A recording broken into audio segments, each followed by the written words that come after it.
રાપર તાલુકાના ભીમાસર ગામે અગાઉ થયેલ કેડીસીસી બેંકના કર્મચારી દ્વારા 31 લાખની ઉચાપતના મામલે ખેડૂતોને આશ્વાસન સિવાય કાંઈ નહીં મળતા આખરે 8 વર્ષના વાયણા વાળી ગયા હોય છતાં કોઈ ઉકેલ નહીં આવતા આજે પીડિત ખેડૂતોએ ના છૂટકે ધરણા કરવાની ફરજ પડી હતી. ધરણા કરતાની સાથે વાઇસ ચેરમેન ઘટના સ્થળે દોડી આવ્યા હતા. મામલો થાળે મારવાનો પ્રયાસ કર્યો હતો પરંતુ નિષ્ફળ નીવડ્યા હતા.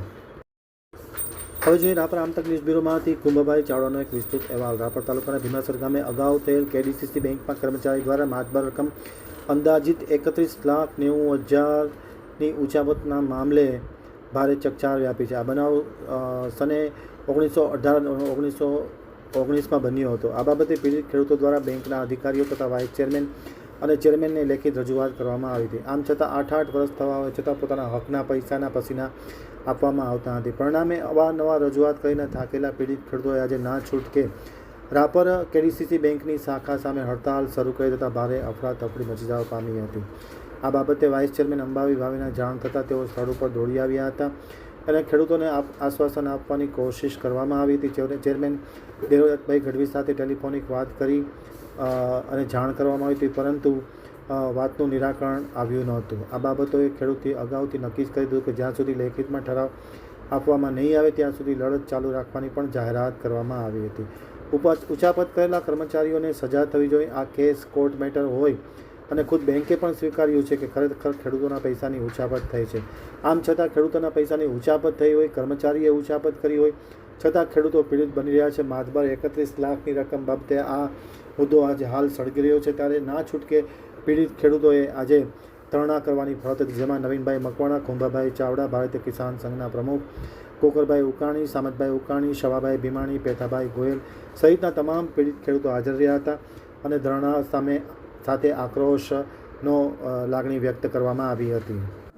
રાપર તાલુકાના ભીમાસર ગામે આવેલી કેડીસીસી બેંકમાં વર્ષ 2018-19માં ટોટલ 31,90,000 રૂપિયાની 18 ખેડૂત ખાતેદારોના ખાતામાંથી બેંકના ભ્રષ્ટ કર્મચારીઓ દ્વારા ઉચાપત કરવામાં આવી હતી. આજે લગભગ એને 7 વર્ષ વીત્યા છે. દર વખતે રજૂઆત કરીએ, રજૂઆતમાં દર વખતે એક જ રટણ કરે છે બેંકના ચેરમેન શ્રી દેવરાજભાઈ ગઢવી. એમને એવું જણાવ્યું કે FSLનો રિપોર્ટ આવશે ત્યારે રૂપિયા તમારા પરત મળશે. FSL રિપોર્ટ આવ્યાને આજે લગભગ 8 મહિના થયા. દર 2 મહિને નાબાર્ડ બેંકની મિટિંગ મળતી હોય છે. બેંકની મિટિંગમાં દર વખતે એમ કહે છે કે અમારી મિટિંગ મળે એટલે અમે તમને ઠરાવ કરી અને રૂપિયા પરત અપાવી દેશું.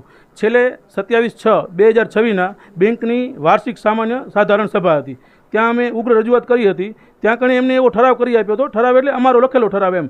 એના ઉપર સહી સિક્કા કરી આપ્યા હતા કે તમને વગર વ્યાજે અને વગર બોજાએ અમે લોન આપીશું. તે પણ આજ દિવસ સુધી લોન અમને મળી નથી અને જે લખે છે એ પ્રમાણે કરતા નથી. હવે અમારે ન છૂટકે બેંક બંધ કરાવવાનો વારો આવ્યો છે. જ્યાં સુધી અમારા ફસાયેલા નાણાં પરત નહીં મળે ત્યાં સુધી બેંક બંધ રહેશે અને બેંકના કર્મચારી દેવરાજભાઈ ગઢવી ચેરમેન શ્રી એમનો ઠરાવ થશે કે આટલા દિવસમાં આ સમયે આ તારીખે રૂપિયા પરત મળશે તો અમે બેંકને ખોલવા દેશું. ત્યાં સુધી બેંકનું કામ અટકેલું રહેશે. સુરક્ષાના ભાગરૂપે એમને પોલીસ બોલાવેલી છે પણ આપણે કાંઈ કોઈથી ડરવાનું નથી. જે નિર્ણય લીધો છે એ નિર્ણય ઉપર અડગ રહીશું. અને ખેડૂતોની વાત કરીએ તો 18 ખેડૂતો પૈકી 3 ખેડૂતો તો સ્વર્ગે સીધાવ્યા છે. આ પૈસાની વાટ જોતા જોતા મરી ગયા છે. તે છતાં બેંકના કર્મચારીઓના પેટનું પાણી હલ્યું નથી. હવે જમા પૂંજી કહેવાનો મતલબ કે છેલ્લી ઘડીએ જો આ રૂપિયા એમના પોતાના કામ ના આવે તો આપણે રૂપિયાને પછી કરવાના શું? એટલા માટે થઈ અને ન છૂટકે આ છેલ્લો નિર્ણય છે. હવે પછી આવો કોઈ નિર્ણય લેશું નહીં અને આ નિર્ણયમાં અમને પૂરેપૂરો સાથ અને સહકાર આપો એ બેંકના કર્મચારીઓની ફરજ છે. અમે પહેલી અહીંયા બેંકમાં રજૂઆત કરી, પછી ભુજ રજૂઆત કરી, આ બધી પોલીસ ખાતામાં રજૂઆત કરી. એનાથી અમને કાંઈ ફાયદો મળ્યો નથી. પછી અમને કોઈ કાન દેતું મીટિંગ અમે હાજર રહ્યા છીએ છતાં એ નિર્ણય કાંઈ લેતા નથી. પછી એનું કોઈ કામ થતું નથી. અમને લોનનું કીધું તો લોનમાં અમને લોલી પકડાવી દીધી છે અને અમારું કાંઈ કલ્યાણ થયું નથી. દર્શક મિત્રો, આજે ભીમાસર મુકામે કેડીસીસી બેંક ઘણા સમય પહેલાં જે ઉચાપતનો કેસ બન્યો હતો, ફ્રોડ થયું હતું. જે તે અધિકારીઓ માતબર જેવી રકમ અહીંયાથી લઈ ગયા હતા. ઘણા વર્ષો થયા, લગભગ 18-19નો આ કેસ છે. આ બાબતે અહીંના ખેડૂતો આગેવાનો ખૂબ રજૂઆતો કર્યું છે. ના કહેવાય એટલી રજૂઆતો કરી છે.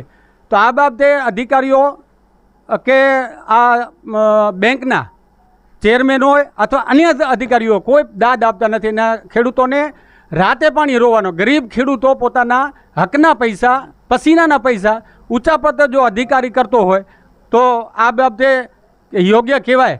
એ બાબતે આજે ભીમાસરના અસરગ્રસ્ત જે ખેડૂતો છે એમણે એક નિર્ણય કર્યો છે કે આવનાર સમયમાં, અને આજે જો નિર્ણય આવે, ઠરાવ કરીને જો મને લેખિત ફરિયાદ આવે કે ટૂંક સમયમાં અમે પૈસા ચૂકવશું, તો જ આ બેંકનું કામકાજ કરવા દેશે. ને કંઈ એના ભૂખ હડતાળ ઉપર ઉતરવાની ખેડૂતોને પૂરેપૂરી તૈયારી છે.